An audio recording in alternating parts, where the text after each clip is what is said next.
here's one that's quite relevant to at least one on the panel. What is Trump's America like to live in as a gay African American male? Who asked that damn question? It's an anonymous question that's just been sent. So I don't know if that's just someone that's not in my group and I can't see their name, or... I have a feeling I know who it is. I bet I know who it is. Right. Oh, well, I can't answer this one, so you can go first, Kwame. Right. I'll take this one.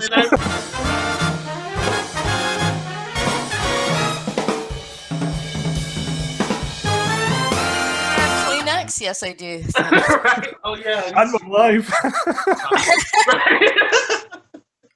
Oh, my God. That's starting at a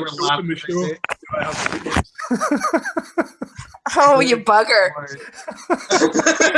Bugger. Now I'm spitting and drooling and crying. So if I wanted to share this out, I just share out the event, or are you going to post it something and then share it out? Yeah, it's on my timeline. There's a link already been put up. You can just copy and paste from there, if that's easy. Okay. So while Kwame's doing that, if you want to tell everyone who you are, Lynn, and where they can like catch your show and stuff.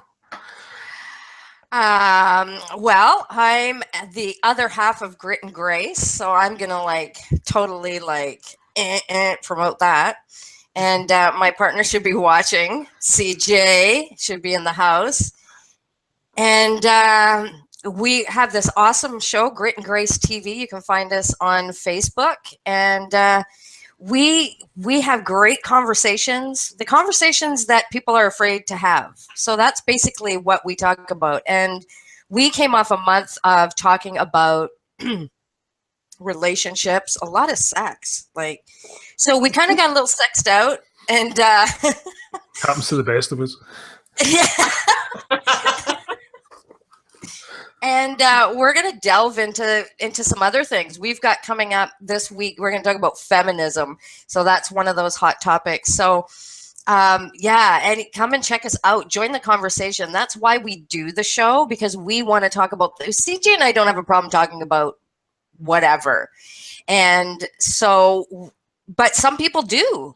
And so we want to make it easy for people to – join in the conversation. We're kind of the icebreaker of things to talk about, so people aren't afraid or feel shame, or they don't have other people to talk to. They can reach out to us. They can reach out to us anonymously through our website at gritandgracetv.com. And yeah, it's been a blast. We've been doing it we launched May 4th, and that's a really big focus right now. For me anyway, and I've been in podcasting for about 8 years.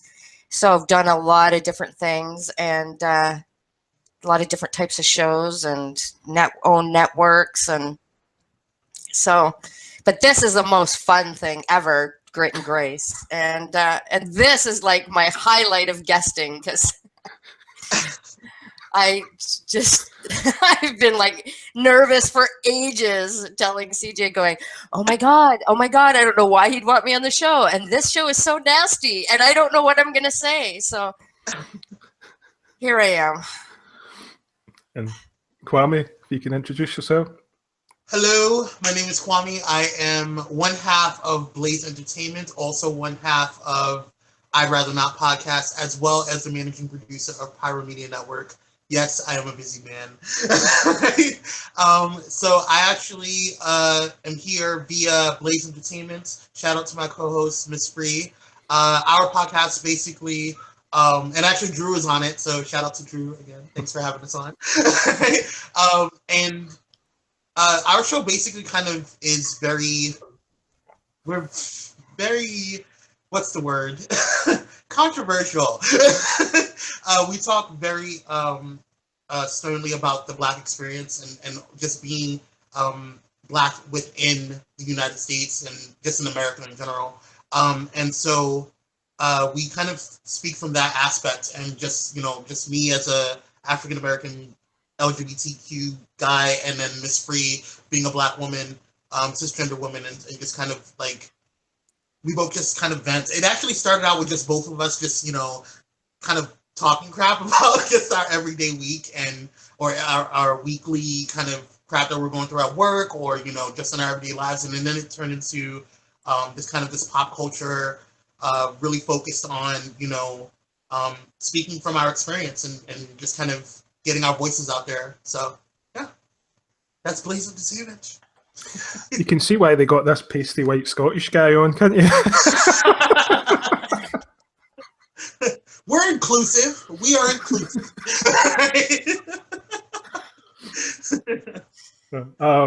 Drew, I host this and the Terraformer podcast. If you don't know that, why are you watching? First question. Why do you podcast? That's actually quite a calm, easygoing first question for a change. Yeah, so, holy. Who wants to take that one up?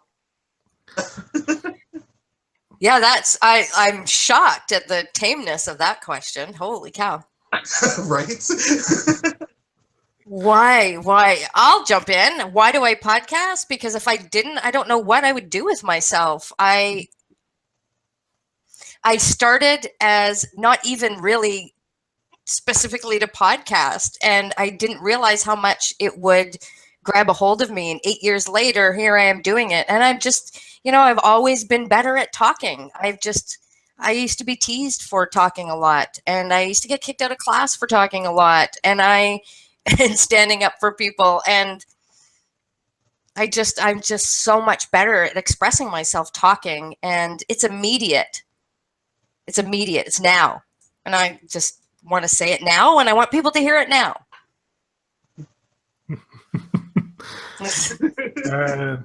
Kwame?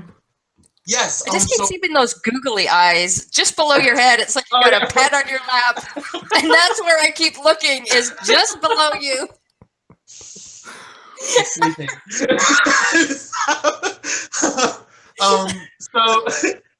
So for me, why I podcast, and actually I just started very similar to what Lynn was saying in terms of I've always been better at talking and expressing myself verbally as opposed to maybe writers or journalists. And I feel like I don't have time to write. And I have too much going on in my mind that I want to express and get out of my head, that it's just writing is just too slow in terms of communicating for me. But I commend those that write novels. So, but for me, one of the reasons why I started podcasting was just to kind of vent out what I was saying and how I felt about things. But then it kind of turned into this platform to kind of have more voices for people of color, and just be able to kind of talk about where we come from and what we experience on a daily basis. And so, and just not even just people of color, but also, LGBTQ. I have been working with a lot of different organizations, the APLA, the LA LGBTQ Center, and so I've been really trying to focus on giving back more to the community, using this platform in terms of podcasting to kind of express and really just talk about things that need to be made aware of. And so for me, podcasting is not just a place to kind of talk about everything, in terms of the world, in terms of pop culture, or, Robin Black China, but also to talk about things that actually matter. You know what I mean? So for me personally, it's been a weird journey, because I didn't expect to kind of really delve into podcasting as much as when we started. It was just kind of a place to just shoot the shit with my co-hosts, but now it's turned into and I think for the better, kind of a platform for us to kind of express and talk about things that we feel are relevant and need to be talked about. So. Yeah, for me, I've told this on various places, but I started podcasting as a way to push my boundaries with my social anxiety disorder. Other than that, it stops them putting you in the nut house if you're actually pretending to be talking to someone through the mic rather than just talking to yourself. The voices in your head.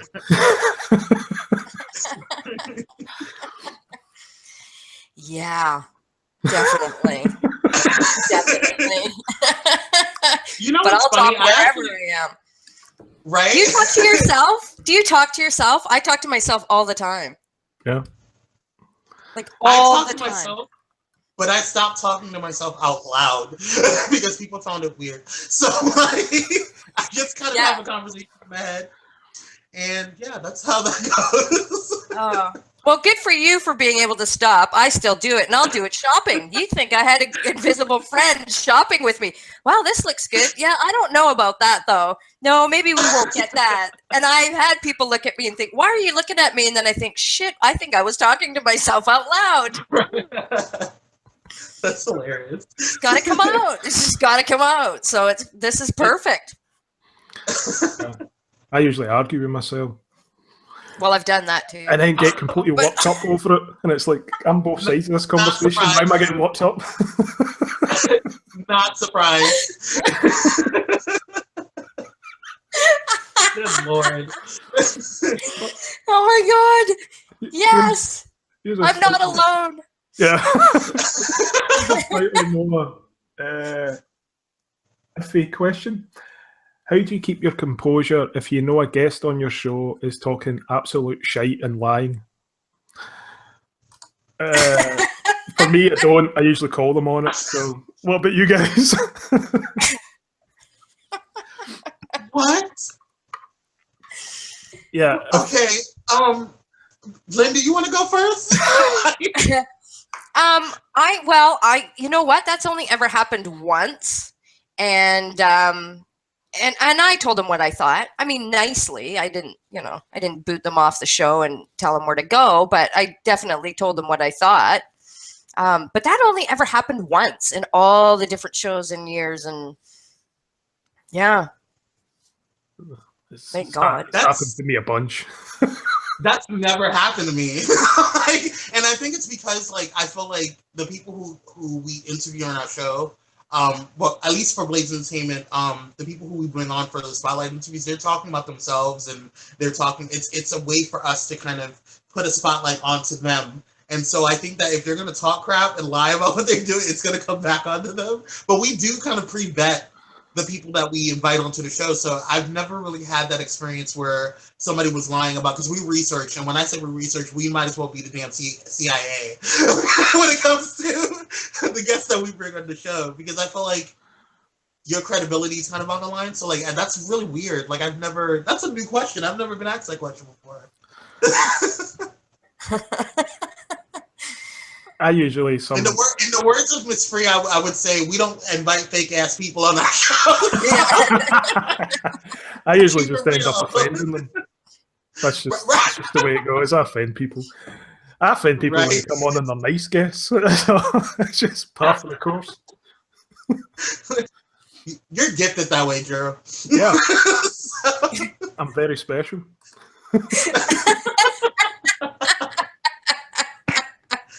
Good Lord. What is the keys to forming a great chemistry with your co-host? These have all been actually not bad questions so far. No, they haven't. They've been really good questions.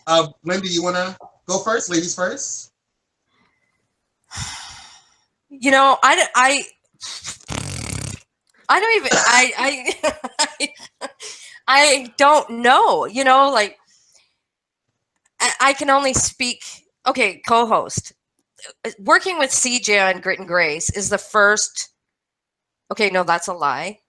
I have had a co-host before, but not for a set show.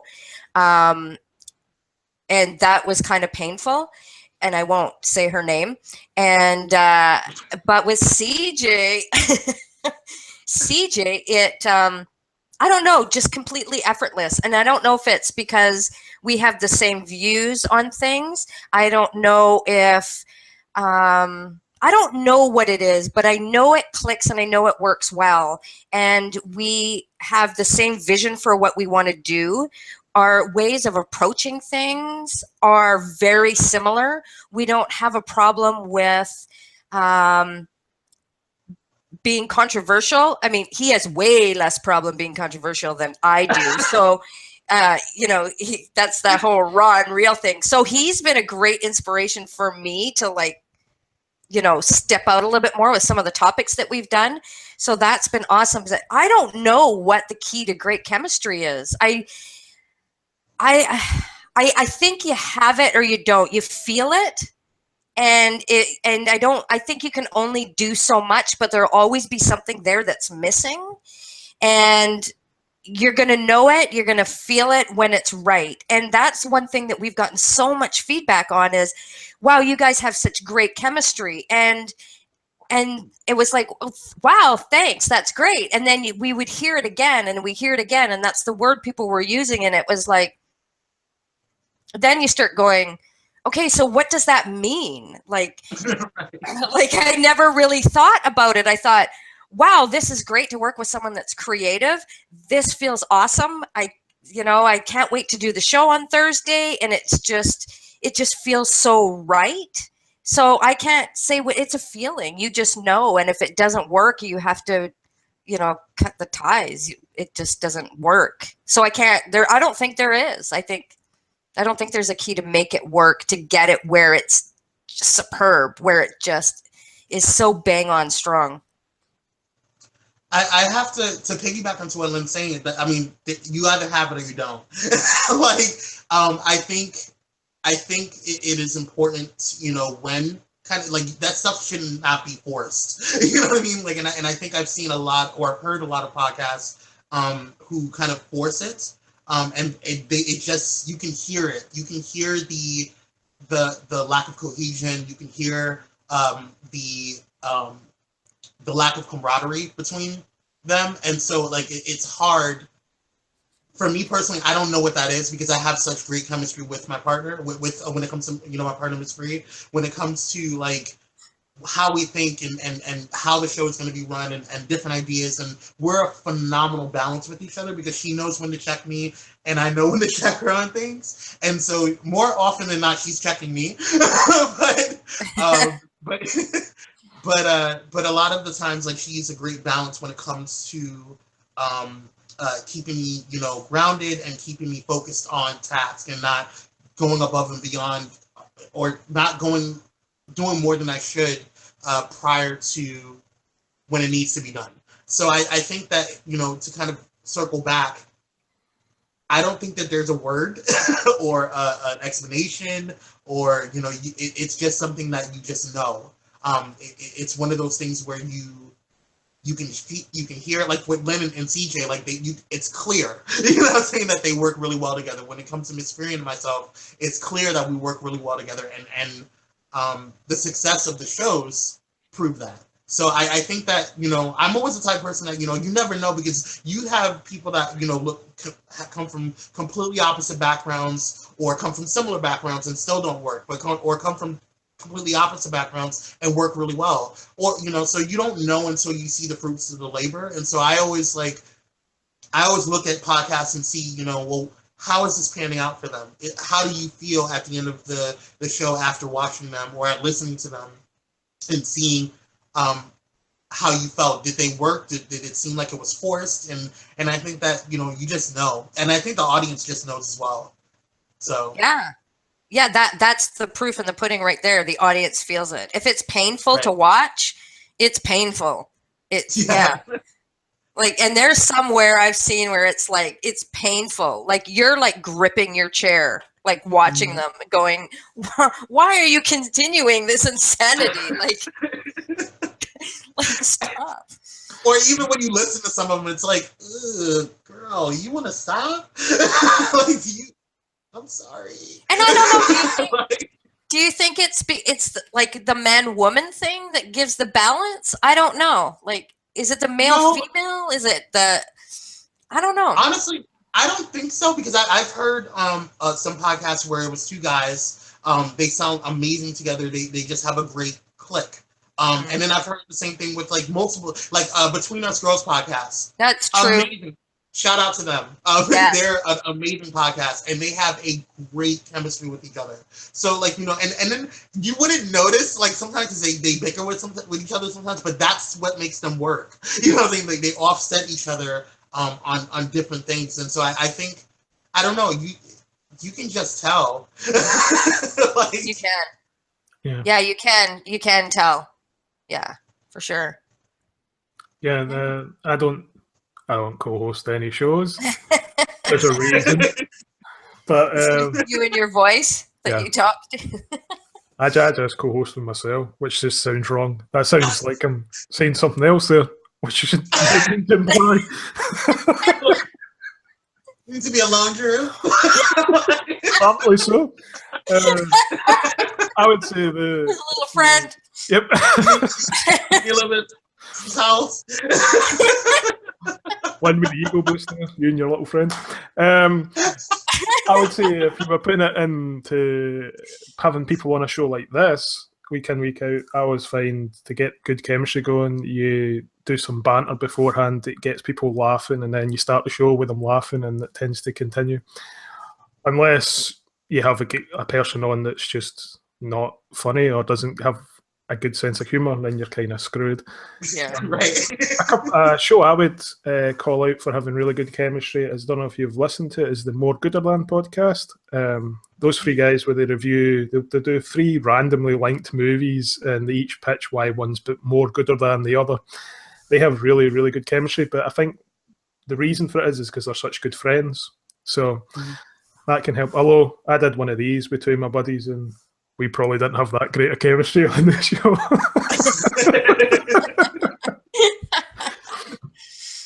Yeah, you never know. Yeah. You never know. A random question. What singer or band who are now dead or done, that's charming, would you have liked to see perform live in their prime? Either dead or done? Yeah, I'm guessing done means that they're now shit. Okay. Or I guess they're not out anymore. I don't know. Okay. I'm not gonna try to comprehend that. Let's see. Oh, Lynn, you go first. Ladies first. That we've never seen. What's the question? Yeah. Can you repeat that again, please? Yeah, I'll scroll back to it. What singer or band who are now dead or done? So I'm guessing by done they just mean either don't tour or have gone crap. Would you have liked to see perform live in their prime? Who asked that question? I'm Uh, suspicious. that is a person called Crazy Mofo. Yeah. That's also concerning. I'm not actually 100%. I can't actually say 100% for sure that person isn't 14. Oh, Going cool. by Okay. the picture. So Crazy Mofo is a strange name to let your Wayne have on social media. Right. Okay. Let's see. It's hot. I'm sorry, guys. If you guys see me with a towel, it's because it's hot in California and it's too much. So anyway, I would like to see if they can come back. Aaliyah come back. Yeah, Aaliyah. I think that she was at the height of her career, and I think she was getting ready to even blow up even more before she passed. So I think that she would have been probably a legend by now, when it comes to like R&B and where she was going with her music. So yeah, Aaliyah. I would say Aaliyah.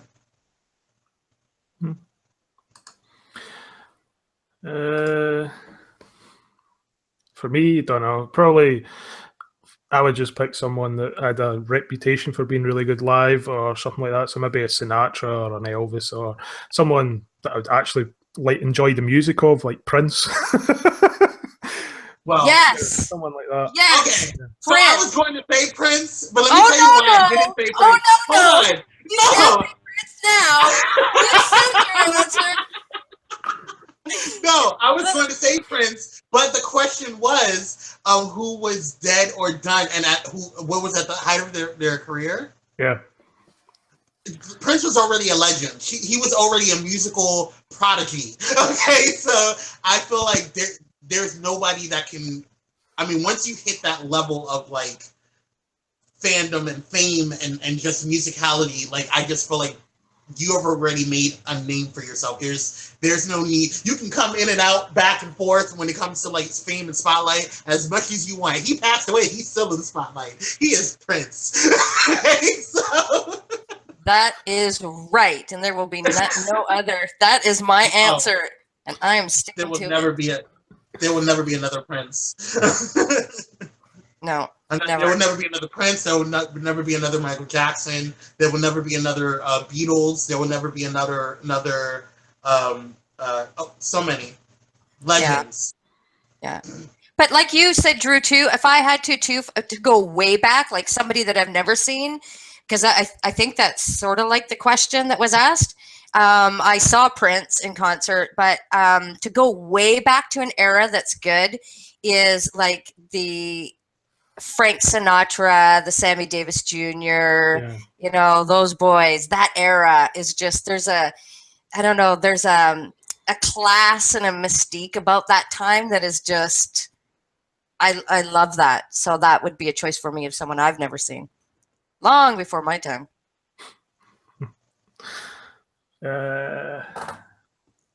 Here's one that's quite relevant to at least one on the panel. What is Trump's America like to live in as a gay African-American male? Who asked that damn question? It's an anonymous question that's just been sent. So I don't know if that's just someone that's not in my group and I can't see their name, or... I have a feeling I know who it is. I bet I know who it is. Right. Well, I can't answer this one, so you can go first, Kwame. Right? I'll take this one. I appreciate it. Right? Roll up my sleeves here. Right? It's painful. Hard to take you seriously with Cookie Monster there, just below your face. I know, right? Shit. It's painful, to be quite honest with you. It is like walking around with a hot, searing knife in your chest all day. Like, because you don't know when you're going to meet somebody who is going to be feeling you. And so, yeah, that's where I'm at with it. I feel like it's been, for me personally, like it's been scary, and I can't imagine, you know, other like LGBTQ women or, you know, trans women, trans men, and so I was in the army, so like I was able to pass off for as much as I can as the hetero black guy, but now it's so that was a little difficult, huh? Wow.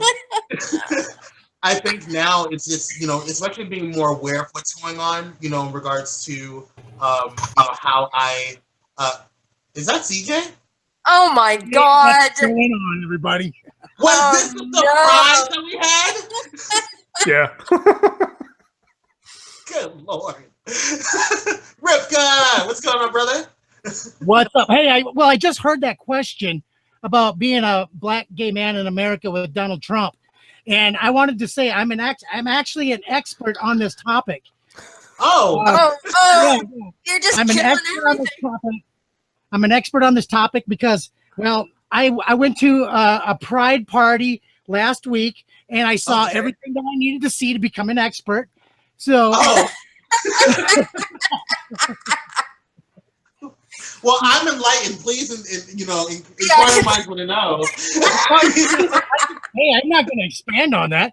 I thought on social media we just had to call ourselves expert, and people just took your word for it. Right. Oh, that's right. That's right. You're right. The shade of it all, CJ. Oh my God. What's happening, Drew? We're having a lot of fun. We've had a lot of normal questions, which is actually scaring me a little. You know what? I thought you were setting them up for something big or something. I was like, what the? where the hell did these questions come from? Right? I was expecting like, you know, like more like joking questions, something like not so serious. I was like, okay, I'm gonna have a break from Blaze Entertainment. No, like, you know, on the social justice warrior platform. Now I can sit back and chill with Drew and Lynn and now CJ. And all of a sudden I'm gonna do all these heavy ass questions. I'm like, what's going on? Yeah, well, I was sitting there listening to the show, and I'm like, okay, that was okay. So here's the thing, though. I'm sitting there listening to the show, and what you guys aren't realizing is there are people asking questions in the chat. So I was like, fuck this. I'm going to get on over there. I'm going to bring it up, and we're going to talk about some of the people that are in this chat. You know, so like Dave Mariska, dude, we got to talk about that fucker because he's always supporting everything that we do. And Dave, it's awesome to see you playing along and all that kind of stuff. But he asked a question. He says, "Where do we have to send a question for him to read it on air?" Well, apparently, you have to send it to me, and I'll go in and hijack Drew's show. And right? I feel like CJ should be like the honorary listener letter guy. Like, but agony on uncle. Everybody's show. Yeah, for some reason, the Facebook questions I never seem to bloody notice. It's always just Twitter and Reddit for some reason. I get questions from there. I don't know why. People are weird. Oh, yeah, there'd be way more questions on Facebook. Yeah. You know, and I even predicted who Lynn was going to say was her artist. Oh, and I knew it was going to be the artist that was formerly living called Prince. And shut up. You're such an asshole. You are a horrible human being, CJ. He's so mean to me. Yeah, well, I said Selena, you know, because, you know, Selena, well, face it, she was hot. But, you know, I thought it would have been cool to see a crossover act. It would have been awesome. What are you talking about? I'm going backwards in questions here. I'm going through all these questions that you guys missed. So I'm going back, you know. So. Unbelievable. Drew, you should hire CJ as your assistant there. He can handle the Facebook. Right? And You're on Facebook duty. I second this notion. okay. No, it truly is a pleasure, though, to finally meet you, Kwame. I know we've had a lot of conversations back and forth on social media, but we've actually never, you know, talked face to face or well. I know it's weird, huh? Anyways. Yes, it is a pleasure to meet you like face to face now, because I know we talk a lot on like Podcast Discovery Center. Shout out to Podcast Discovery Center. You guys can see. Yes. I don't have one bit of swag from the PDC, so forget them. I love the fact that Lynn was the one that booed there. Right? Of all people, like I thought it was gonna be Rip gonna do it. It was Lynn. No, actually, I muted myself so that would like I wouldn't talk over top of her when she did that because I knew that was coming. No, you didn't. No, I've got no swag from the PDC. Oh, And I contribute all the time. in fact, I was like the first group of people that got swag from the PDC. So, hey, much love to you, Scott, Anthony. Oh, You can screw yourself. But no, no, actually, you know, I They don't have want done any of their nothing. swag, so they can.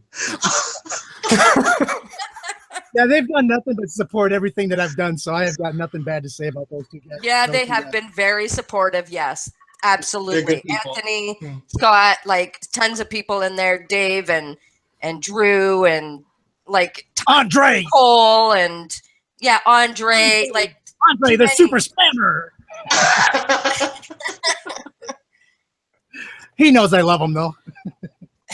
Andre's good people too. Andre's good people. yeah, a lot of great people in there. Just Mhm. just You know, That I is gotta say awesome. though, was the first person. Drew was the very first person that I ever talked to in the PDC that understood my sense of humor. Because I would just say some stupid ass, smart ass shit, and he would comment like "that's funny" or "LOL" or smiley face or whatever. Everybody else thought I was just a little asshole, but Drew is the first one that actually got my sense of humor. So I thought that was kind of. Hold on. Because you're both the same. You're both the same. I mean, let's be honest. Oh, but we like you. No, let's do that. You got to own it, didn't you? I know I'm an arsehole, so it's fun. But that's what makes you guys cool. Oh, hey, I got to ask you this, Drew. This came up. I wanted to know if you what's your sign? What's your astrological sign? Taurus. You're a Taurus. Okay, perfect. Because I want to read this for you because this is absolutely. Oh my fantastic. God. Oh yeah, you know what's coming, girl. You know what's happening. It's happening right now, and he's gonna love it. Did you read Taurus, Lynn? Is this what you sent me? Like, oh yeah. No, just before the show. Yes. Did you read? Yes. Okay, so we're gonna bring a little grit and grace to the Haver tonight. We're not sexed out, I guess. No. He's found the little blue pills. I told everybody in. Yeah. Well, no, we're not sprinkling those breadcrumbs quite yet, Drew. We'll get to that one. But so Taurus. And what are you, Kwame? I'm a Capricorn. What's your Capricorn? Yes. Okay, that was an inch. Ew, Lynn. Why you said a Capricorn? The hell? Well, because we're Aries. No, I didn't we're mean Aries, it so like that. No, I didn't mean it like that. I was letting him know because he didn't hear. It sounded like she's like Capricorn. So here's Capricorn. We're going to start off on Capricorn here. So people think Capricorn are prudish and shy, but really they're just extremely private and earthy signs that need time to warm up before they sizzle. Typically, Capricorns hidden underneath the colder exterior are hot lovers. Kwame? Well, I am. He's looking at me pretty hard. All right. The thing That about explains them the term. is that they. I know, right? The thing about them is that they need ample physical stimulation before they are ready to go big. The best place for sex with a Capricorn would be the spa getaway, either after a professional couples massage or after rubbing each other down in the bedroom. And they must be behind closed doors if you ever want a chance. Capricorns are definitely not into PDAs or doing it anywhere remotely near the public eye. Oh, that sucks. I know, right? I'm Seriously? assuming that you don't see a whole lot of Capricorns in porn. This whole ass podcast has gone in a direction that I did not expect. See, this is what you guys expected from a Haver. This is what you expected. But we've been nailing the first 30 minutes, you know. Now CJ's here and he's gonna fuck shit up, just like I said in the chat. So, Oh my God, Cookie Monster's eyes are rolling in the back of his head. Oh man, I thought. Oh wow, conversation. This is why CJ's now been on the show almost as much as me. well, half as many times as you almost. Yeah. God, my So- glasses are steaming up. So here's Holy shit. Taurus it's a 5 senses extravaganza for Taurus. So don't even think about sex with them unless you have all the bases covered. That's the date night in a luxury hotel like the Four Seasons and go through all the motions. Hey, you know, I saw your vacation, you know, the Leaning Tower of Pizza and all that kind of shit. It's pretty romantic. So I guess you should cover all the bases, huh? So fancy dinner with a top-notch food, candles, a must. Even if you have a signature cologne or perfume, Taurus is a sign of comfort and habits. So you can train them to feel cozy with you if you continuously wear the same scent. My scent is Miller Lite. That's just me, but you do. It's a 600 plus strike count. Some sensual music and be ready. You're just a total romantic, aren't you, Drew? I never would have thought of that. Never would have seen that in you, man. Never. Oh, I'm seeing a whole new side to you, Drew. That's a state no one really ever sees, especially my wife, apparently. So awkward. So awkward. Oh. I'm not going to say anything just in case she's like 6'5". Also, I don't need her showing up at my door and beating the living shit out of me either. 6'1". So Not far off. 6'4". Oh, gee, Martha. Holy crap. Hey, would you like to hear Aries now? Yes. Would you like to hear about Lynn? I know you guys do. Trust me. It'll be worth it. But I'm gonna make you wait a little bit because I figured maybe somebody else should talk for a while. I gotta drink some more booze. Oh, that's what it is. I thought it was coffee. You honestly thought it was anything other than booze? We can never, ever use this show as a lead to get sponsorship, CJ. Why the fuck? Yeah. Tried? Right? Have you seen any show I do? Yes, I There's a- have. That's there's why I a- was very, very scared. There's a reason this doesn't have a sponsorship, and there's a reason my podcast doesn't either. Hey, somebody out there is going to sponsor your show one day. Yeah, totally. I agree. And it will be that one day that you're probably not doing a show, but they will sponsor your show for one day. They'll sponsor it for the one day. They'll get me to do an ad read, and my ad read will be, buy this shit, it pays the bills, and then they won't sponsor me anymore. I totally would have used that as a commercial. Like, Okay, so Aries, whenever, wherever. Aries is one of the most direct and at times vulgar, yeah, right, signs of the zodiac. But their vulgarity isn't intentional. Apparently, it just slips out. Not all the time, just sometimes. oh God. Oh man, I just got that. Come on.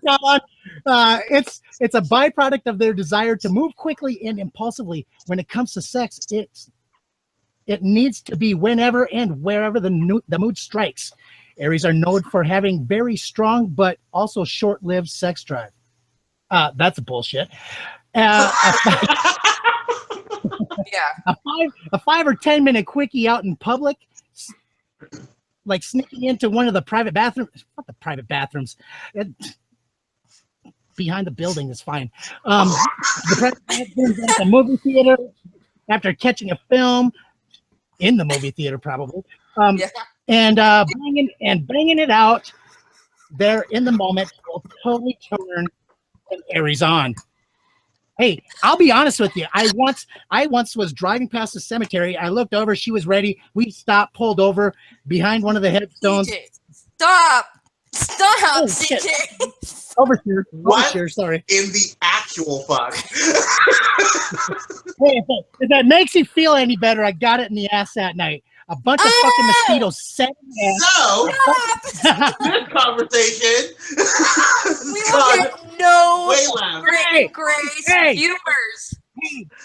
Hey, it was a mosquito. It was a mosquito that bit me in the ass. That's what I got it in the ass. It was a mosquito. I had to use calamine lotion for like a week. Oh my god. That's what they all say.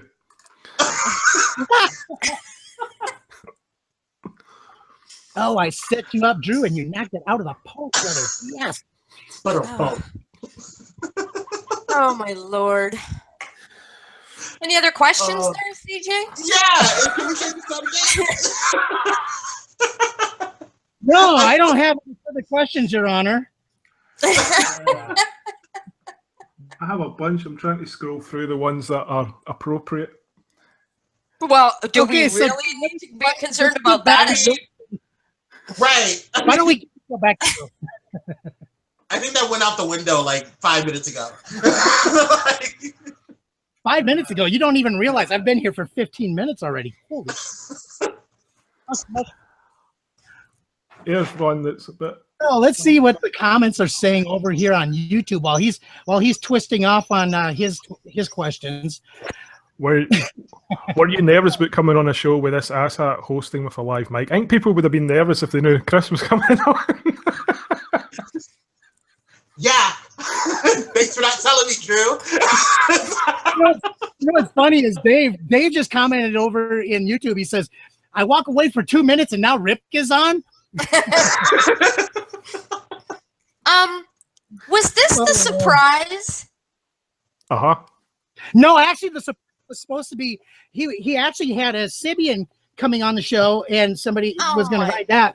God. But unfortunately, that was the next best thing that he could find. Oh, you're the next best thing. Okay, so there's. Oh yeah, baby.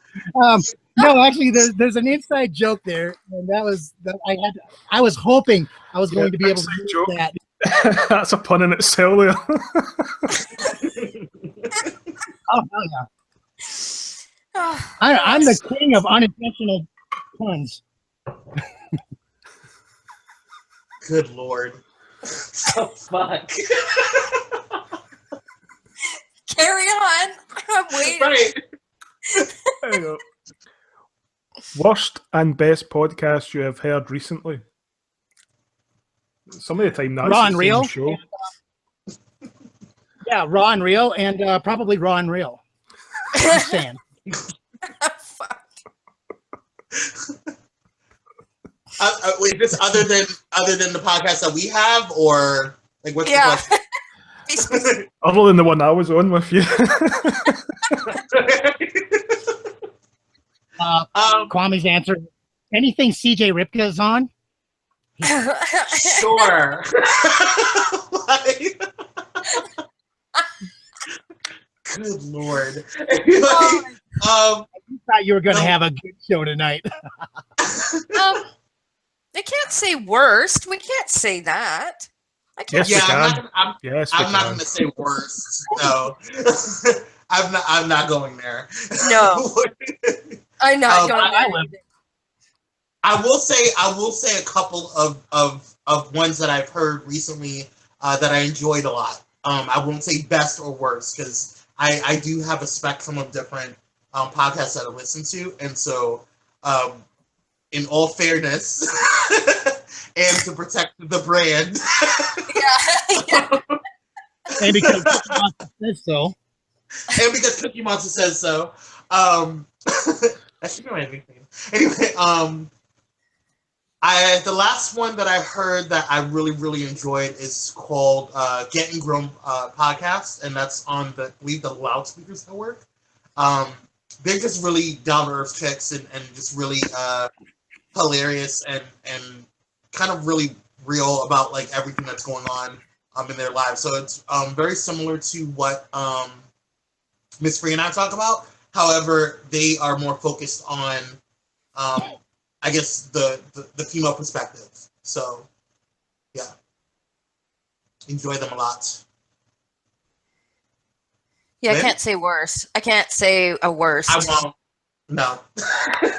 Yeah, I can't. I just can't because I can't. But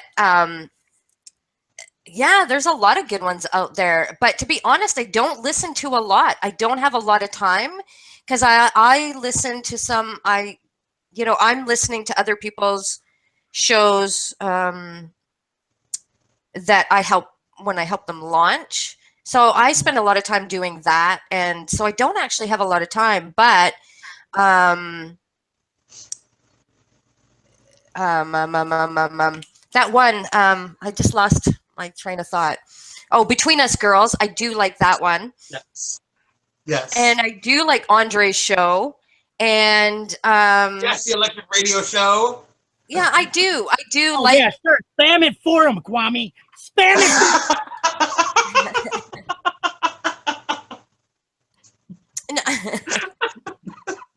You're so bad. He's hilarious. I love those guys. I absolutely love Jack and Andre. It's a great dynamic. It's a great dynamic. Yeah.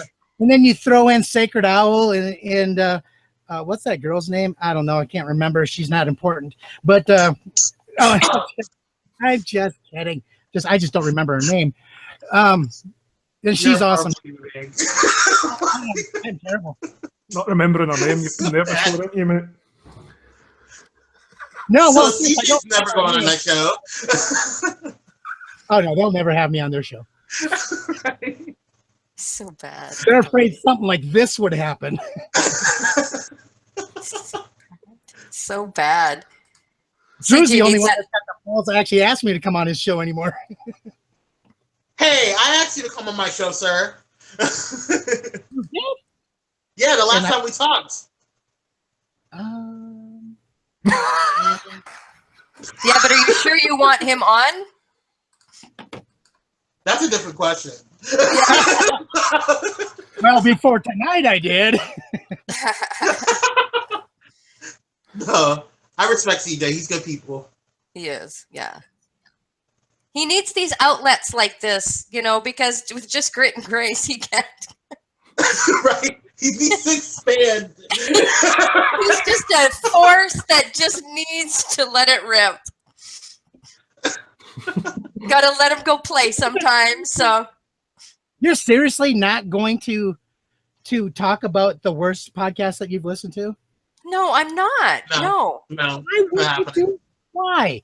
It's part of being real. It's part of showing. It's part of being authentic. God damn it!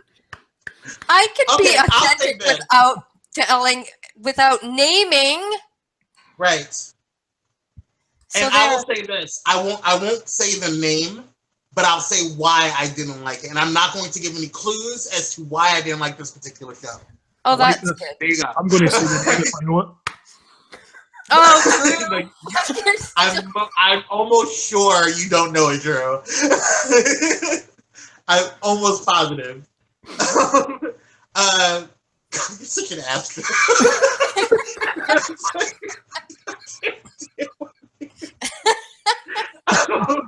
So this particular show I was listening to because it was one of those days in podcast Discovery Center where we were kind of throwing out like our websites and just like kind of giving letting people know our websites and if we have any like comments or whatever. So during that time, this is like that day when I was like, okay, I had a lot of time. I'm gonna listen. I'm gonna watch or go to all of these people's websites, make a comment on it. And while I was doing that, I was listening to some snippets of their show, of everybody's shows.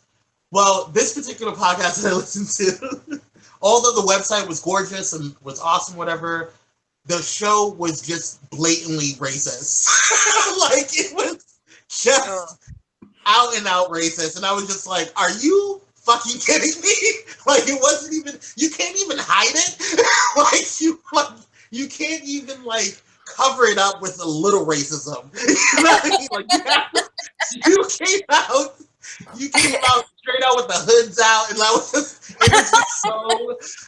was so bad. And I sat there and I wasn't even angry. I was just like, wow, these people have like, and it wasn't like I wasn't listening to like, what is that thing that Tommy Lauren's on, The Blaze. I wasn't like listening to their stuff. It was like, but it was like just blatant, like hard. And what pissed me off in the beginning, gotta go in there.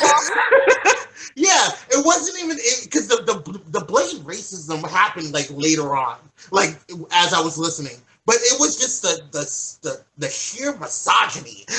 Just like and what's super gross to me, like I feel like if you are on a microphone, you need to know that you are not being seen, obviously, so you can pretty much do whatever you want to do. However, you're on a microphone. We can hear everything. So you coughing or spitting or snorting or whatever the hell you're doing or sipping your cup of whatever, and it's just, I just think that's gross. Or burping in a mic. Here comes CJ with his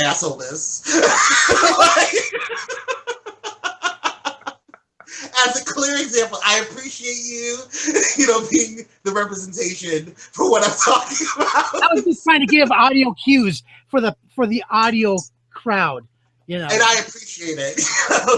But this particular podcast had me like, I just couldn't believe. Now I would The website was now I pretty. want to know what it is. Oh, I'll Like, tell you now I offline. want. Okay. Yeah, I will Yeah. blow the up. But Don't tell Liz, have don't tell CJ. I'll get all these people to go spam them if you want. You can tell me off air. I'll get my people to No, spam see, them. I'm not telling you or CJ because I know how you two are. I will create a show dedicated to fucking with the show. Oh, That is gosh. Okay. I'm not liking this. I'm all about loving everybody, just being, you know, a great human being. But when you're gonna spit that kind of poison out to a world of listeners who are going to share that poison to other people, that Right. listen to them, you know what? No, we don't have room for that kind of shit. That's the kind of stuff that keeps setting us back. Every time we move forward, we get ignorant True. people like that push us back. Yeah, but you Yeah. have to be. Don't lower to their level, though. Is the thing. Oh no! Yeah, See, don't- sometimes don't- that's the only way you can fight is if you get down to that level.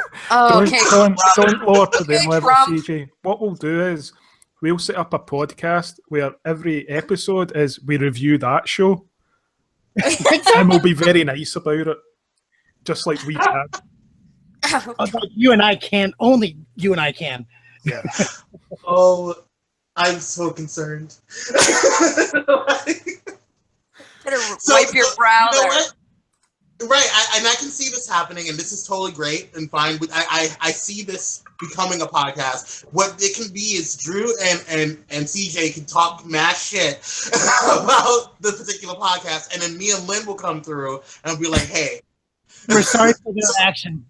We're right." sorry. So what they meant to say, right? And I'll be like, "Oh, this one was in my mouth." Right? We'll translate for you guys. So what they meant to say was. So, Yeah. What they? Yeah. Exactly. This was it. Really. All those C-bombs that Drew dropped, that's not what he really meant. right. No, that was Yeah, I don't know if you meant can Christmas. translate that. Right. He meant Christmas. Like, he meant love, peace, and joy. He is a lost fellow. They were a right bunch of fucking Christmases. you know. Oh my god, I'm dying. I don't have enough can't. Kleenex in this office. That's why I brought a towel. No. Next time I'll bring my towel. Right?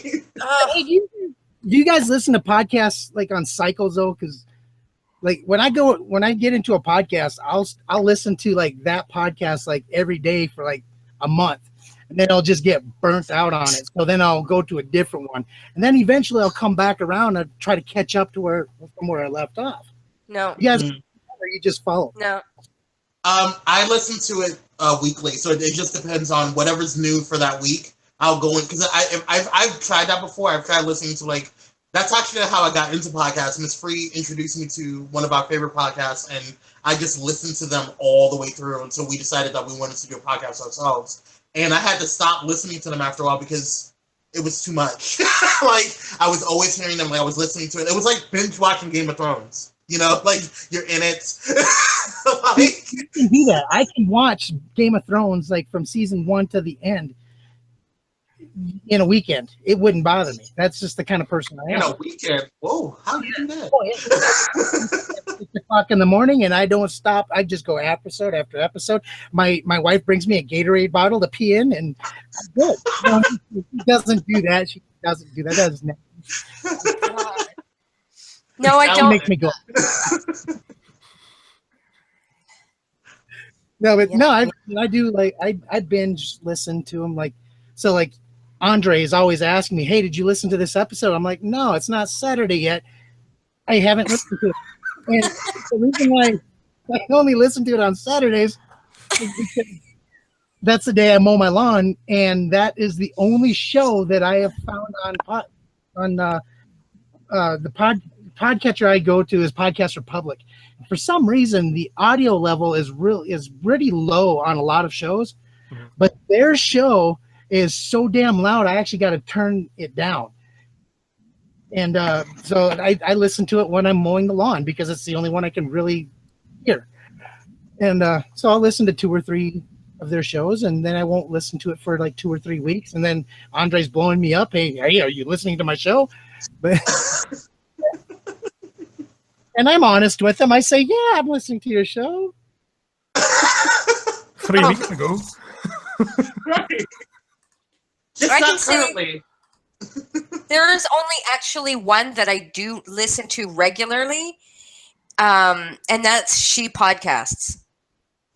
Huh. I get a lot of really good information, like in real time sometimes, because one of them actually works at Libsyn. So, and the other one is just, she'll say what she thinks. So I like that. She'll put it out there. She says what she thinks. So I that's probably the only one. So other than that, no. As they come across my line of sight, that's when I'll catch it. Or if I know something particular is coming up, someone gives me a heads up about something, or then I will. But I've never like binge listened like one after the other. I don't think I could do that. I need excitement, and got to be different all the time. I couldn't do that. It's because you're an Aries. However, That's right. whenever, wherever, you know how we do. Anyways. Oh God. You guys heard? I just want to ask you if you guys have heard this guy's podcast yet. Not that it's a favorite podcast or anything. I'm just now finding it. I really haven't decided if I like it yet or not. But it's the Scott McGlynn show. You guys heard of it? Yeah. Yes, I have. It's a well-produced show. The guy does a good job. It is. You listen to episode 1. The content is great, but the audio sucked. You can see where he's worked on everything and just constantly been improving. And now he's finally to a point where the content is fabulous. And I'm using his word, not mine. His content is fabulous. And God, he's CJ. good. He's good. He is amazing on the microphone. I really enjoy his interviews too. His interview style is a little bit stuffy. You know, it'll come around, but that's a good show. I can't put it in my top 5 shows yet, but it's a good show. Sorry, go ahead. No, go ahead, Lynn. I was just going to say, I'm just curious to know, if a show is really well produced, are you more inclined to listen to it, or is it just you like the voice captures you, what you're listening to is good, or how big of a role does production play in you listening to a show or being loyal that you will listen again and again? Because there's some really great produced shows, but I'm not, they don't make me come back. There's a lot of well-produced shows that are just shit. Yeah. Because the creator has no personality. For me, it's all personality. If the host has personality, I'll put up with shit audio. Yeah. Put up with shit audio though. I cannot stand listening to someone who sounds like they're standing at the back of a gymnasium trying to yell across into a blue snowball microphone. That to me is absolutely shit. And I can't. Well, yeah. I mean, I think. I'm sorry. Go ahead, Lynn. No, I was just going to say, I mean, there is a line, of course, like I've listened to somewhere. If it's painful to listen to, yeah, I'm definitely not going to listen to it. But if I can hear you somewhat clearly enough, I'll listen for sure. And I think I'm along the same lines as Lynn, but I mean, I do in the very, very beginning when I first started listening to podcasts, CJ's point, to his point when he was talking about in terms of audio quality, it did make me kind of have a determining factor whether I was going to listen to it or not in the long run. And so I think that audio quality and production does help tremendously to kind of maintain or even obtain rather your audience. But to maintain them, I think your content is what it's about, you know. And I've noticed that there is a lot, like in the beginning of Blaze Entertainment, we just had our 1 year anniversary last week, and so I listened to the week before, like all of our shows, or as much as I could, you know, in terms of our favorites and top ones that we've had, and listening to our very first episodes to now. We have we still, I feel like, you know, still have a ways to go in terms of audio quality and in terms of production and learning and growing and stuff like that. As I do think, you know, with a lot of different podcasts. But I think for the most part, our audio quality now is completely different than where it was in the beginning. And it was complete shit, in my opinion. But the content was there. And I think that that's why people gravitated towards us. So again, production is good for when it comes to obtaining, because then you're able to grab the audience, you're able to, like, you know, hone them into what you want them, hone them into your show. But to maintain them, I think that you have to have some good quality and good content for your show in terms of what it's about. Well, because I see a lot of people go through a lot of trouble to have a very fancy, for lack of a better word, production, you know, this fancy little intro, and then they're talking, and then there's another little intro, and it's really, really heavily produced, but it's boring as hell. And I see people go through so much trouble and trying to promote that, say, as a service even to other podcasters, and it's like, that makes no difference whatsoever to me, and I'm sure most people, because but like Kwame was saying, yeah, to grab people initially. But if you are about as exciting as a bucket of rocks, they're not going to stick around. So why spend the money on that fancy production? So that's why I wonder, why do people continue to do that fancy production?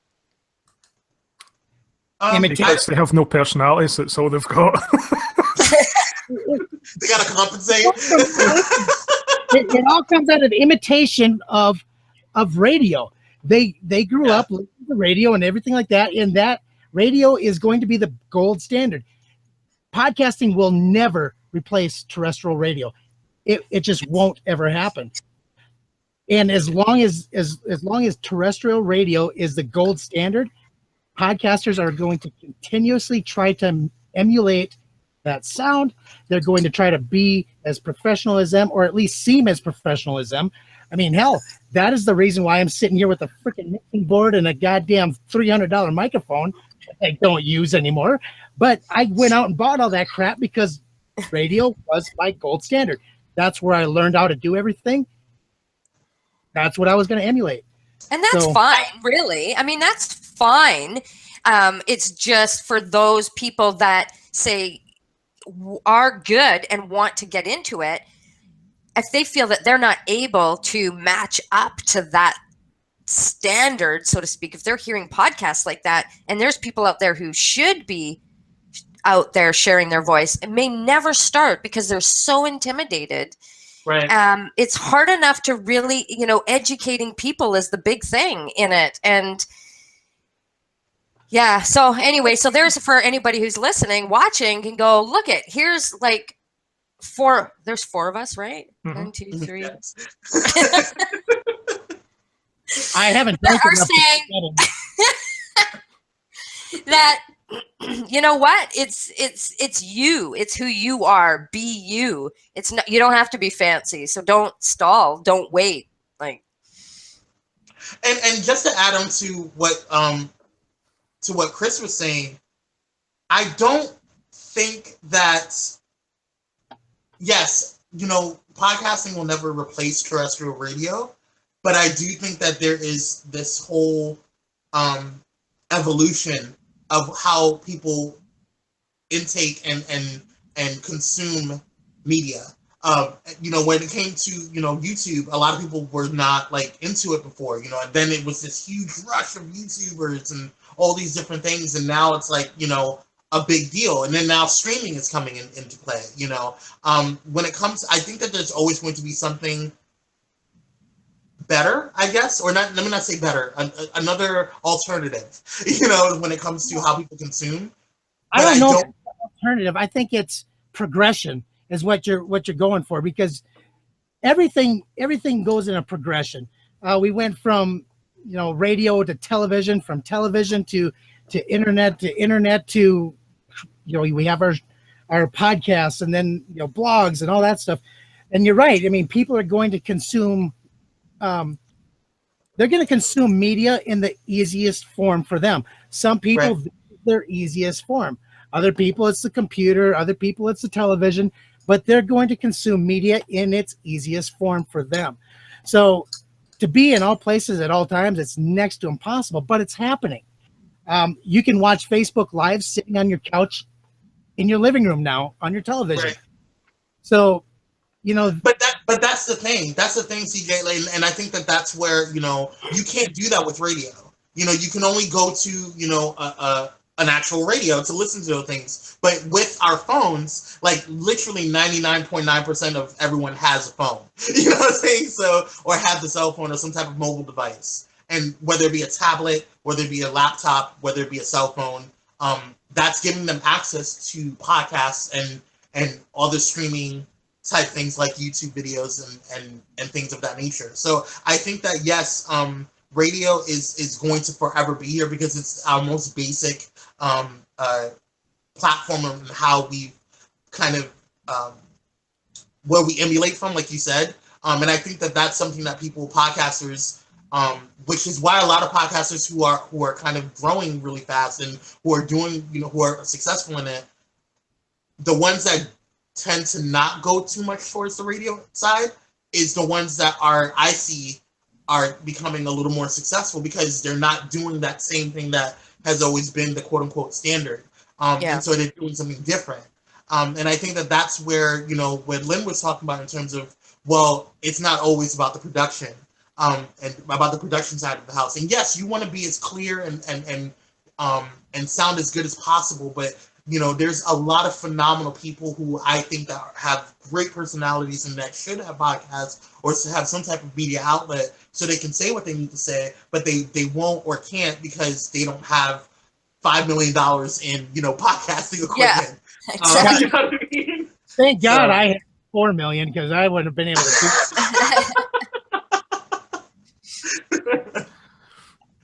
Not everybody can line their studio floor with beer cans. Right. You hear that? That she's not lying. That is actually okay. Look, what is wrong with you? I have a passion. You should start a beer podcast. My yeah, PBR. That's the poor man's Miller Lite. No, but really, you know, it's like my beer hobby created a podcast problem, and now I just don't clean up.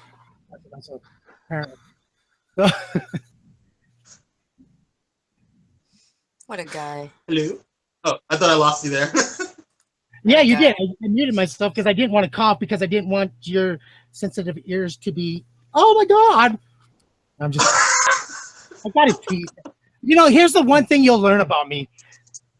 I will say something, and I'll pick up on something, and then I'll bring it back to that at some point when it's appropriate. Yes, he will. And I thought, this is, I'll tell you what, I learned everything that I know about delivery and things like that by watching the greats. Robin Williams, George Carlin, you know, Sam Kinison, people like that. I never felt that it was good to watch the people on TV like the Jay Leno's and all that kind of stuff because they have a style to them that's, you know, it's set it up, punchline, done. Set it up, punchline, done. But when you get into like these comedians, like the George Carlins and stuff like that, they tell a story and they will they will start the story, and the story will continue to go. And if you really pay attention, they will start it off with a pretty vanilla joke. The joke is it's basically just to get a giggle, something to warm your diaphragm up, because if you don't warm up the diaphragm, you will die at some point in their show. And they'll start it off with that little giggle. But then by the end of the show, they've brought it back to that first vanilla joke, and they've totally made it Rocky Road, baby. And they have made that. So, Rivka, I feel like you are justifying your assholishness, or at least trying to, and I commend it. No. There is no justification. This is who I am. He does bring it back around well, though. He does. Does he? Is it that whole Aries thing? From back and side to side. Yeah. No, and I've seen him do it on his show and stuff. Like, he'll just bring something back, and that. I know what he's talking about.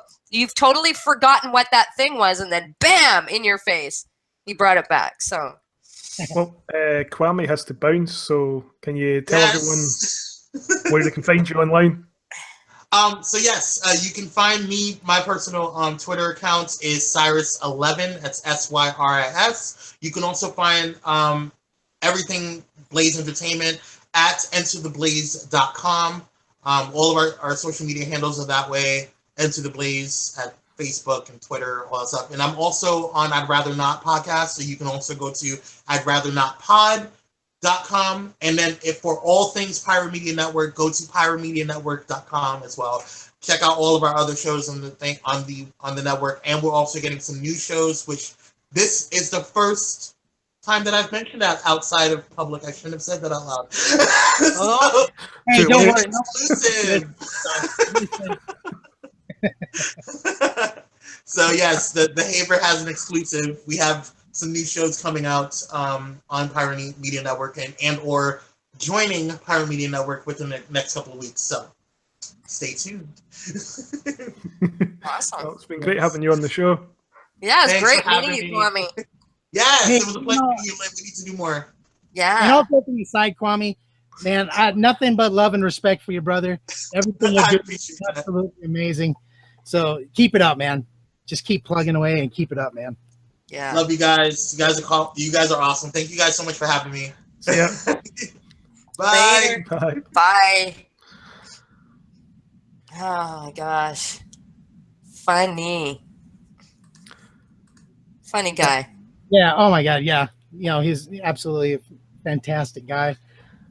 And you know, I've asked him questions offline a little bit on the side, and he's always been super cool about answering everything that I've ever asked him. You know, upfront, honest, and just genuine. So you can't ask for a better guy than that. No. Yeah, I'm glad that you had him come on, Drew, because I've never had a conversation. I'm not connected to. I mean, I follow his page and stuff, and I see his journeys and what he's up to, and I always find him really fascinating, and see him in the PDC and it's mixing it up with all the rest of you, or with all of us, and so that was great to make that connection. So yeah, thank you. Yeah, and his show's quite fun to go on as well. I don't know how much I added to it, other than saying stuff that's probably not PC. I was on my best behaviour and probably still wasn't doing very well. You know, I actually am looking forward to being on. I kind of played like I forgot all about it, but no, I do know that he asked me to come on the show. I just don't think we ever set a date or a time to do it. And, you know, I am looking forward to it just because it follows along with everything that I've been talking about over the course of the last year on my show. Don't just show up on the shows that you think are your niche or think have your audience. Show up on any show. Just get out there, have fun, and be part of the podcast community. Yeah. Go fuck shit up. Yeah. Hey, come on, look what I did to you earlier. I mean, I totally freaking fucked you over. But no, you know, that's the thing, though. You can have so much fun in this industry. you can meet some of the most amazing people throughout podcasting. And not just, oh, I'm a business podcast, so I got to stay in business. No, get out there, get into some comedy podcasts, get into some basket weaving, whatever it is. Basket weaving? I would love to see you on a basket weaving podcast. Yeah, but that's if they'll accept you. And I agree with you, CJ. But, you know, that's the thing with this is now you've got a gazillion people who are experts in this industry that are teaching you how to approach certain people and only go on these types of shows. And this is what you should do. And this should be your focus. And you're so busy trying to be focused on trying to get from being a guest on that show that I think you're not really giving her and you're not giving the real you because you're so focused on doing what this person said you should do while you're a guest on that show. And I totally agree. Have fun in this space. Entertain people. Spread the word about it. Tell people about new ones. Promote each other. I mean, it's a phenomenal medium that has been made to be what's the word? God, I'm having freaking mouth problems today. Is intimidating to people. It's not mine. It's intimidating to people, and it's causing people to spend way more money than they need to because they want to be a certain way. So if people will accept you because, you know, they want to know your qualifications and can you talk about this and what do you have to add and what value do you bring with you and because experts have told them that. Yeah, you might want to mute your speakers because I'm probably going to go off in a rant because I fucking can't stand podcast gurus when they come out with their bullshit it's about. It's favorite rank of the whole show. Yeah, it's like when they come out, you got to say this, you got to have this type of fucking letter when you interact with people and go fuck yourself because that's stupid. I've reached out to people on fucking Twitter, which they say never reach out on social media. If you can, why not? People do it to me. I go on their shows. It's like that's how people interact nowadays. They interact with social media. So if you aren't going to use it, then that's a crutch. You know, social media. Also. The way a lot of people talk about these podcast gurus when they talk about like how you should do your show, I think I do everything wrong by what they say. Like they say your intro shouldn't be longer than 20 seconds. My intro music is like 1:50. Oh God, I don't give a fuck. But that's what makes your show unique, right? Yeah. I mean, you know, every one of these people that say I'm a podcast this or I'm a live stream that, you know, the thing about it is, you know, they come out there and they have this model and they say, I can give you this model and you'll be successful in doing this and blah, blah, blah. You know, and I've been producing, you know, radio, television, podcasts, live streams for a long damn time. I started doing this shit in 2003. And the one thing that I always known is it's not your vision, it's their vision, you know, and that's the thing that all these coaches seem to forget. They come out, oh, I'm a guru, I'm an expert, I'm a coach. They forget that the person that it's important to isn't you, it's important to the person that's actually going to be doing it. So to sit there and say, oh, I've got this system and I've got this model and you're going to love it and it's going to make you a success. How many people out there do you know that has a podcast on fire right now? Yeah. The worst thing that happened to podcasting was Entrepreneur on Fire, and I love John Lee Dumas and what he does. I think it's amazing, but there's too damn many people out there that went through his free podcast course and they went through his what was that other thing called that he did? Podcaster's Paradise. Yeah, Podcaster's Paradise. And every single damn one of them sounds exactly the same. So getting back to what we were talking about when this whole rant thing and this whole thing started about favorite and least favorite podcasts, because I like to bring shit back around. My least favorite podcasts are all of the podcasts on fire except for Entrepreneur on Fire. Mine is pretty much any podcast about podcasting. Wait a minute. Podcast is about podcasting. Whoa. Whoa. I've got a show that's a podcast about podcasters. Okay, wait a minute. Not about podcasters. So eat a dick, Drew. It's just the way I am. No, Podcasters Guild, though, just to kind of share this out because it's getting ready to launch season 2 in September. Podcasters Guild doesn't talk about podcasting. It talks about the people behind the podcast. It's celebrating their journey in podcasting. So it's really not a podcast about podcasting like all these other nitwits. It's really celebrating the people that really built this industry. Yeah. Most podcasts about podcasting and how you should be doing it don't actually get a lot of listeners. So I always find that hilarious. It's like, I'm going to show you how to have a successful show. Come listen to my podcast that has 20 people listening to it a month. Yeah. Unless your name is Cliff Ravenscraft, Dave Jackson, Ray Ortega, or Daniel J. Lewis, you're not getting a goddamn listener to come to your show because those 4 guys have cornered that market. Well, I'm throwing She Podcast in there because they are too, and I think it's maybe because it's 2 women, and they have a really big Facebook group too, and one of them works at Libsyn. So, but they are very much themselves too, like very much who they are. There's no airs, there's no, so I really appreciate that about them. But yeah, I mean, those formulas, they don't work for everybody. Now, I consult with podcasters and radio hosts, but it's geared towards them. It's not, it should just be 20 seconds your intro, and it should say this, and you should do that.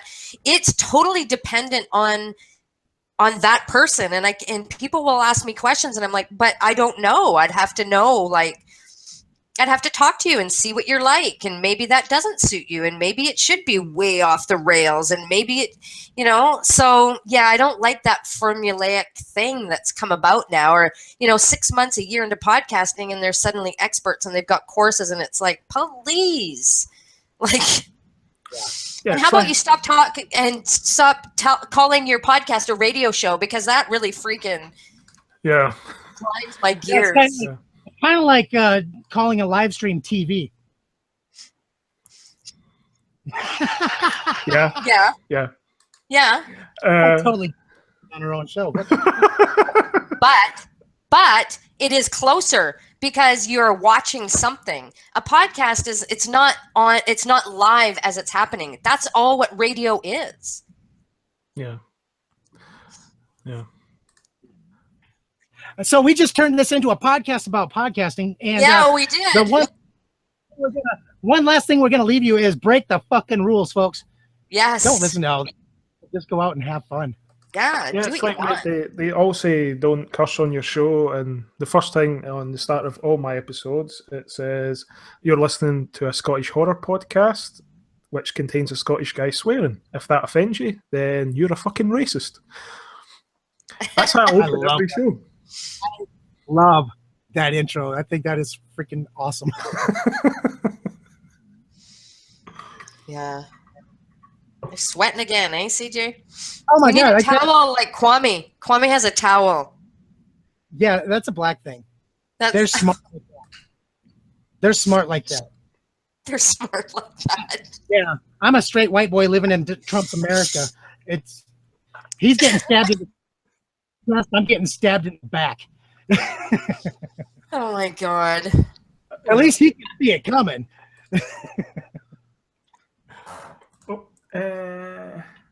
Jesus. We have questions. Have you been watching the Facebook there, CJ? Yeah, the last comment that was made was Dave saying walking away for 2 minutes, and now Ripka's on. Oh. And then I commented back. I said, "That's right, Dave. I told you that shit was about to go south." So we have a regular who comments on the show often called Donkey Punch for Life. Wants to know, Punch for Life. Dude, I will buy that name from you. And whoever has the name, I will shock you with the whole shocker symbol thing. I want that name also. Just saying. He wants to know, Scientology, a cult or a religion? I think that just means the same thing. So that's my answer. Who the fuck cares? Yeah. Seriously. Every week he tries to get me to say something controversial, I think, so he can share it out on Twitter. You know, here's the most controversial thing you will ever hear about religion. Who fucking cares? There's your controversy. Yeah. Exactly. Yeah. Fuck religion. There we go. That'll get me right on Twitter. Had to watch your show. I guess you can one up me all you want. But does controversy increase your audience share or decrease your credibility? It depends on your show. I think it depends on your show. Say that one more time, because something didn't sound right with that. DJ's confused. Does controversy increase your audience share or decrease your credibility?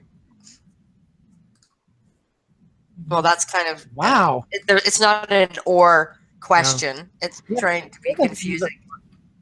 Yeah, because it's saying the exact same thing basically. Because if you're decreasing your audience share, it's chances are it's because you have no credibility. Mm-hmm. Yeah. So they're saying the same thing. Yeah. So Willie Gerton, go fuck yourself. That was a rubbish question.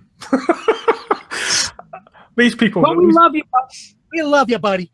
It's okay. We love our keep watching this. Oh my God, where's Kwame? I want Kwame back. I need to get off this ride. What's the worst thing you ever said on your show? Oh man, there's too much to go into for me, so these guys are going to have to go for that one. I don't think I ever said anything really bad on my show, but on Drew's show, I've said a lot of fucked up shit. So, yes, you have. And if you would have been paying attention to this show tonight, you would have heard all of it. I don't think there's anything the worst thing that I've said. I can't think of anything that I would have gone, oh, one time I said this and I so wish I hadn't. I've never said anything that I wish I hadn't. So, yeah, no, it's part of being yourself. It's part of being that how you show up. Yeah. You show up as yourself. You never have to say sorry for what you said. Now, you don't have to like what we say. Yeah. That's your fault. That's your problem, not our problem. You have to your fault. Yeah. They have to decide why that offends them. I love the Constitution of the United States because you have the freedom of speech, but you do not have the freedom to not be offended by what my speech is. So that is not written into the Constitution. Oh my God. That is funny. I've had guests on that were arseholes and I've taken the piss out of them till they've hung up the call, basically. So that's probably the worst I've done. Oh. Or when I've hung up on people and then badmouthed them after it on the show. Something like that, probably. The only people that I've ever badmouthed on the show, seriously badmouthed on the show, I've actually did it in a way that it was more just in jest. More of, I've never actually badmouthed anybody on the show other than Facebook.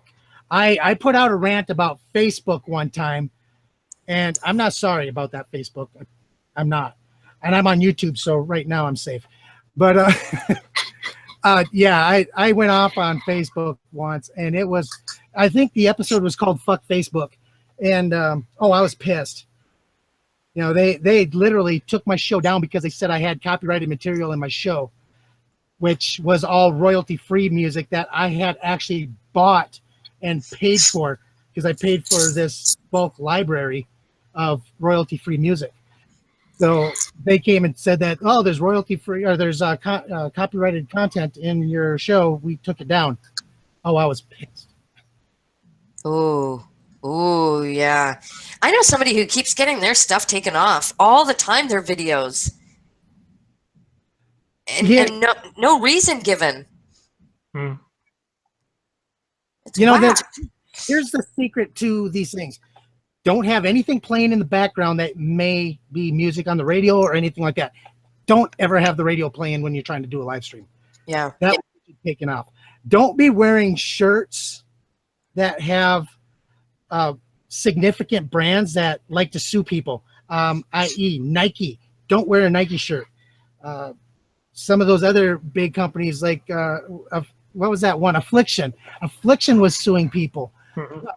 Don't. Really? Yeah, Oh, don't crap. clothing that's branded. That will get you taken off of Facebook because Facebook is trying to protect the live streamers from these companies that are sue happy right now. Yeah, and the other thing, you know. Well, that's Yanks for you. Yeah, exactly. Actually, isn't Affliction a Canadian company? Fuck, we don't have any freaking Canadian companies anymore. You guys come in and just steamroll us. Whoa. Whoa. Hey, I believe it goes the other way around. You guys kick them out because you think they're bad news for the country, so you kick them out. I mean, why? How else do you? We don't kick them out. They're taking over. How do you explain Seth Rogen? He's fucking funny. That's how I explain him. Marijuana. Then why the hell did you all kick him out? Marijuana. Hey, I heard it's going to be legalized in Canada nationwide. It is. Yeah, I got a opportunity email. Have you ever got those emails, Drew? Where they'll send you an email and they'll say, "This is a great opportunity. You can invest in this," and it's all these Canadian marijuana farms. Mm-hmm. There's a lot of production places. There's a lot of production plants that are. There's one here just outside of town that produces like different hemp products. Hell, huge. I got It's a huge mill. I got a production plant underneath my desk, but I'm not having anybody else invest in it. You ain't making rope and shit. The investment opportunity ones I get are like ones from places with names like Podcast Bay. I don't want the newsletter. You're all right. Uh-oh. I'm not your audience, brother. I'm not your target market. Stop sending me that shit.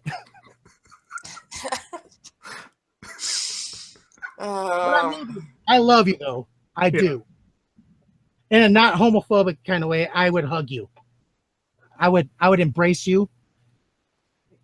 Nuzzle you maybe even a little bit. But don't send me your podcast-based shit no more.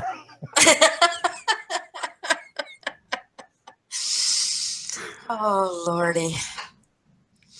Went right up to that line. Oh, yeah. I forgot where the fucking line is at half the time.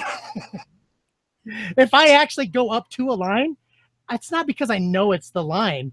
It's because I just figured, what the hell, I'll just back off. Got to know that edge. Yeah.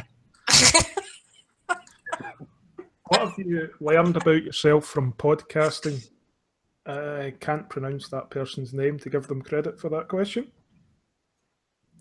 So, yay, good question. Well, I learned an asshole from Kwame Corbett. What? Say that again? I learned I was an asshole from Kwame Corbett. Oh, well, there you go. It's always good to learn something every day. Yes. If you're not learning every day, then you're wasting your life. That's right. That's right. What have I learned about myself? That's the question? Oh, okay. Huh. I've learned, I don't know. I've learned that I do have valuable things to say. I've definitely learned that because we get caught up in that mind muck, and some of us are better than others at just saying what the hell and not being too concerned or not saying anything and still being concerned. So I learned that I do have something to say, that I do have things to share, and that there are people that like my voice. That's a good thing to have I'm learned. not getting deep on that, Right. but as deep as I'm going.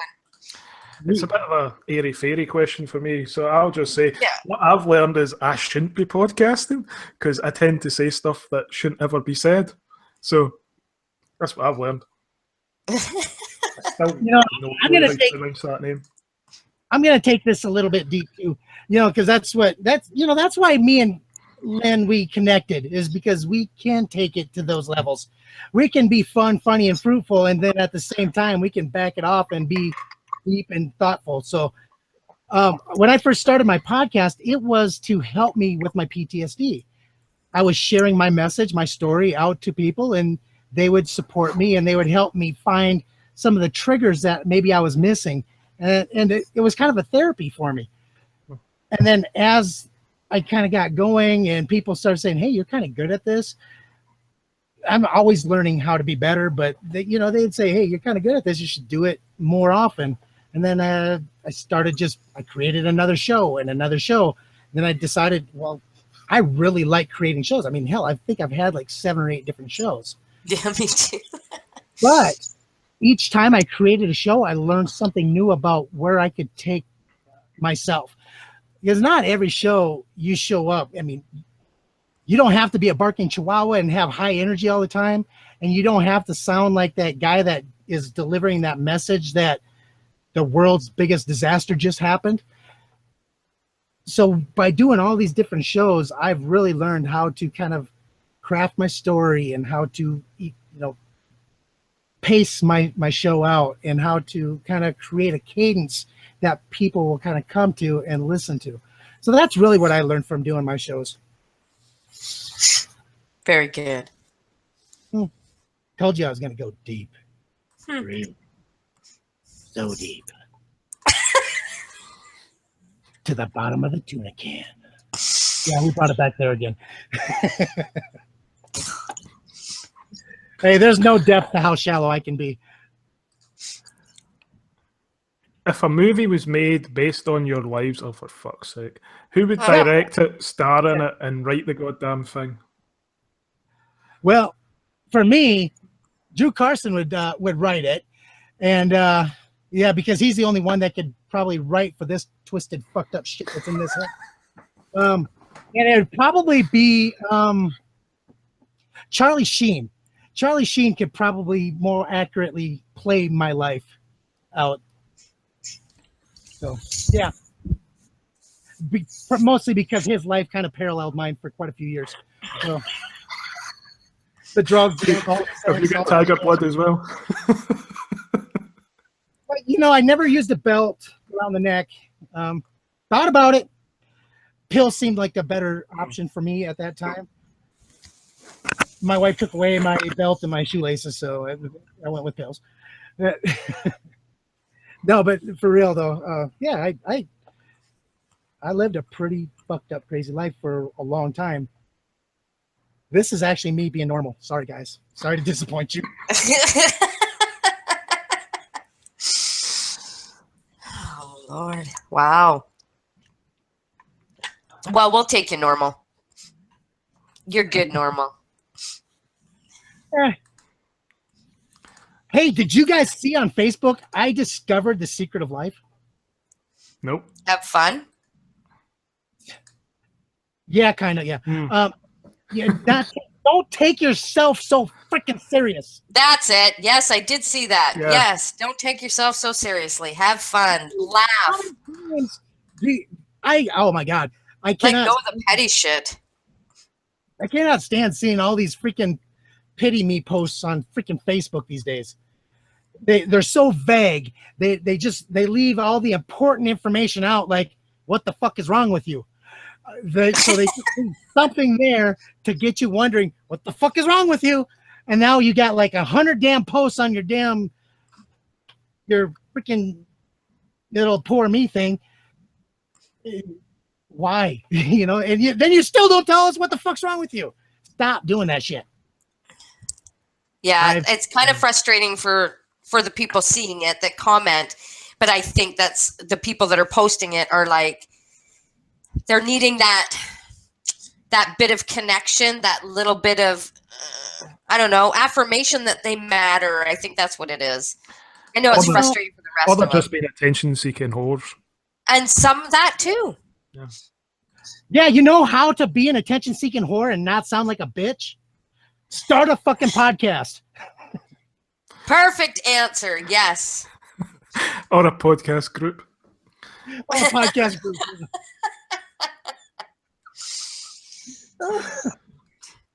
Oh, fuck. Yeah, let's just avoid that large amount of questions. What I've noticed is when you do live stream things like this, you attract a lot of seriously hate-filled questions. Oh, God, yeah. I had, when we had Kwame on earlier, there was a lot of racist and homophobic shit questions coming through. Oh, really? no shit. Really, you know, it just, I don't know what the fuck. Why are people so? Fuck. Yeah, it's the same. Like, I got to it when I don't know if you know him from the PDC, Zavi. He was on, and I was getting racist shit through with that, which I ended up having to do, like, just say stop posting the racist shit in the messenger because it was just so much of it, and it was by 3 different people. So it was one of those, how do you block these fuckers from going on your live streams? That's a question I have. I think there's a lot of that on YouTube. I think YouTube's one of those places where haters definitely like to go and make comments. Really? For sure. Because I don't see that kind of stuff on Facebook. If you see Facebook Lives, but YouTube, yeah, it's rampant. Like, that's where the people who don't have a life go. Periscope and Blab, those 2 platforms, and people have literally come out and said, I'm a professional troll. I will go out and troll people just to get a reaction.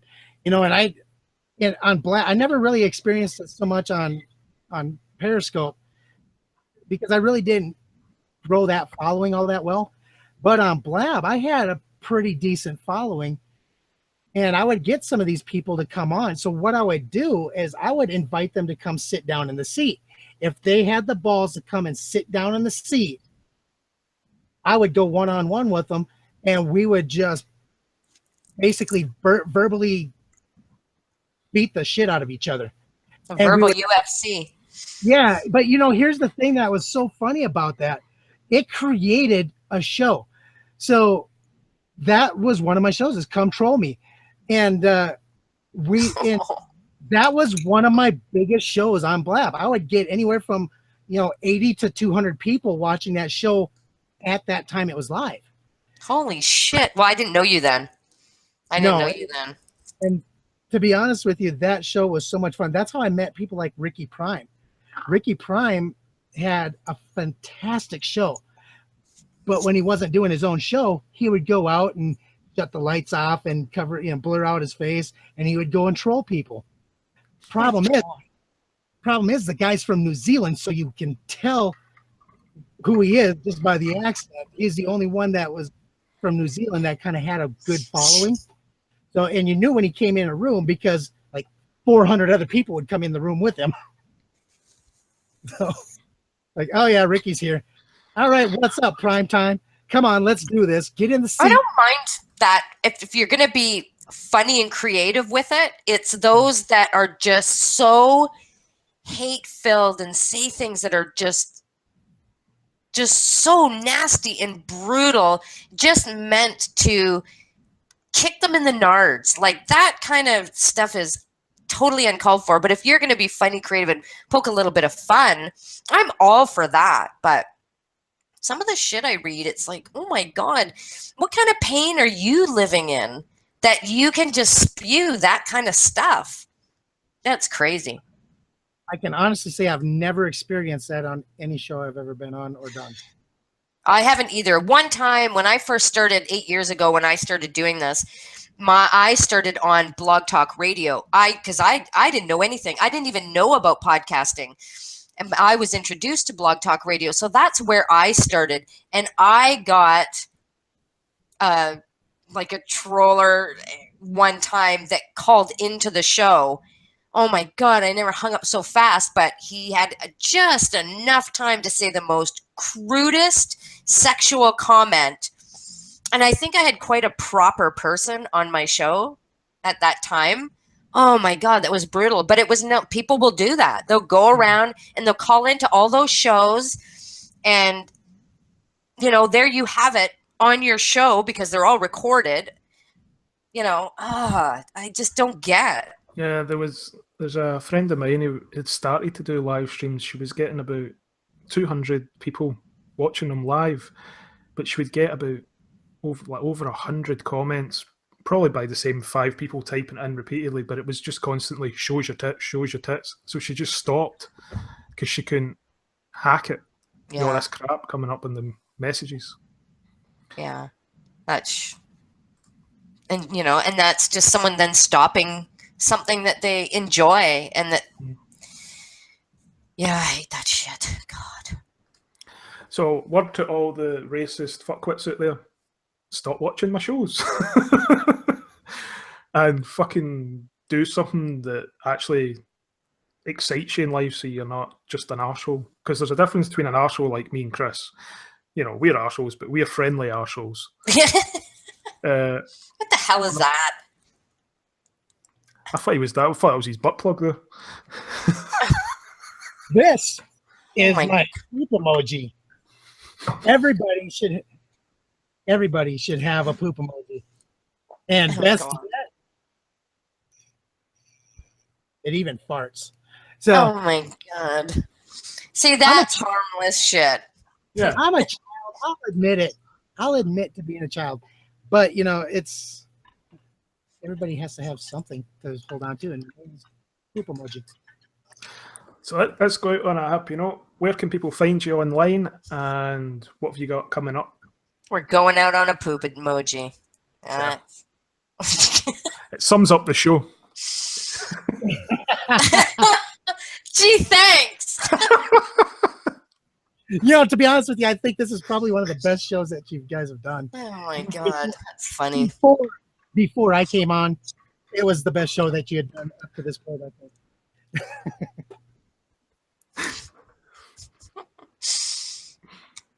Go, CJ.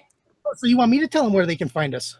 Sure. All right. Well, you can find us at facebook.com/Grit and Grace TV. You can also go to our website, gritandgracetv.com, and you can find everything, Grit and Grace TV, everything that's going on with Ripka Media over at ripkamedia.com. And I tell you what, there's a lot of big things coming out of Ripka Media, and it's only going to get better. And I want to be able to shout this out also. If you like online radio, if you want to just check it out, sit back, relax, maybe you're out barbecuing or something, turn on Mile High Radio. They have so many amazing programs on that station. And I tell you what, their app is so easy to use. I went and downloaded that app because, to be honest with you, it was easier to navigate than their website. So go on over to that Play Store or Apple, whatever you guys call it, you Apple people, and download the Mile High Radio app and listen to all their programs. And you will even be able to listen to Grit and Grace. Yeah, in about 5 minutes, 10 minutes, you'll be catching our show. Yeah, because that comes out in 7 minutes. So get on over to Mile High Radio. Get that app. Get it right now so you can catch Grit and Grace. You can, as always, you can find me on Twitter and Facebook and all the usual fucking places. That's all the usual fucking places. All the usual fucking places. And you can also find him, because I'm going to talk him into doing this. You can also go to ripkamedia.com because I am going to twist his arm enough to get him over there. So nice. You can find Drew everywhere. Yep. I had to put you on the spot, man. I figured that was the only way that I could really. Yeah, I was going to put you on the spot. That was my night. Well, it's been great having you on the show. Thank you. This was great. Wasn't as painful as you thought it was going to be. No, because I didn't know what to expect. Not after I watched the other episodes, which I loved. It was so entertaining. Sometimes, yeah, I was like, I don't think I can keep up to that. But no, it wasn't. You're an awesome host, Drew. Thank you. I have to spam the show one more time.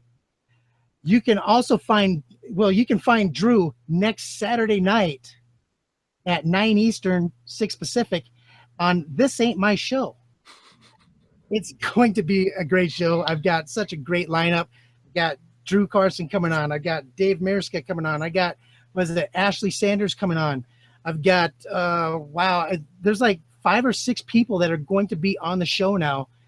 And it's really going to be a round table of people just ranting about great topics. Oh, I'm going to have to catch the replay on that. Oh, yeah, you will. Excellent. Excellent. Next Saturday. Thank you again, Drew. This was great. Yep. Thank you for coming on the show.